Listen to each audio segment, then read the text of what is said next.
大家好，今日都市開技術要同大家開箱影片底背1.2倍的破片場景，話莫多講，實開始。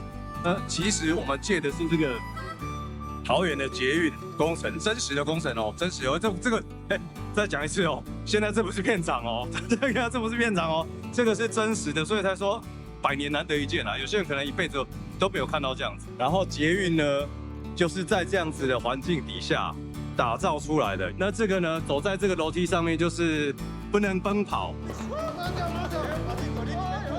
寵物示範，小朋友莫好過。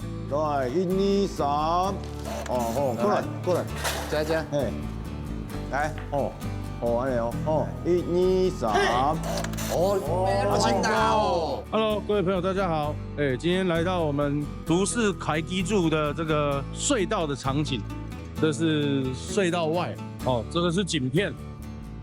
隧道裡面的場景，我的怪手在這樣的場景裡面拍攝，非常臨場感。好，我們來看到大家一直在整理場地，非常的辛苦。你是主位朋友，辛苦嘞！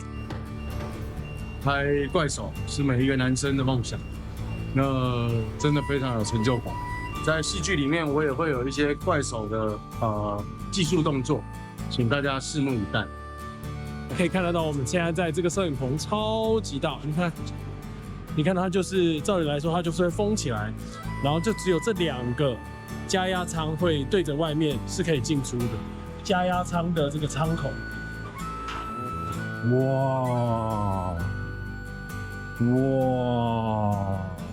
跟劇場最大不一樣的地方就是很多東西都是真的，那變成是你到裡面之後，演員自然就會很有感覺。過癮啊！好，然後你看，我們推開門，裡面現在空空的。好，今天帶大家來開箱這個重金打造，呈現當年1996嗎？哦，我猜對了，很像一個太空艙哈。那壓力艙從這個門進來，另外一邊我們這個壓力呢都已經減到，它會減壓、加壓。好，等到差不多的指數的時候，再從另外一頭出去。我們的美術組非常用心哈，你看那個牆上有一些警示燈啊，其實我们這個是木做的，用木頭打造的。那可是它表面質感做得非常像鐵的。有這個機會能夠把當時在蓋捷運的這段故事給講出來，我覺得是很不簡單的事情。而且你看，光是看這個布景啊，大家做了很多的功夫在裡面。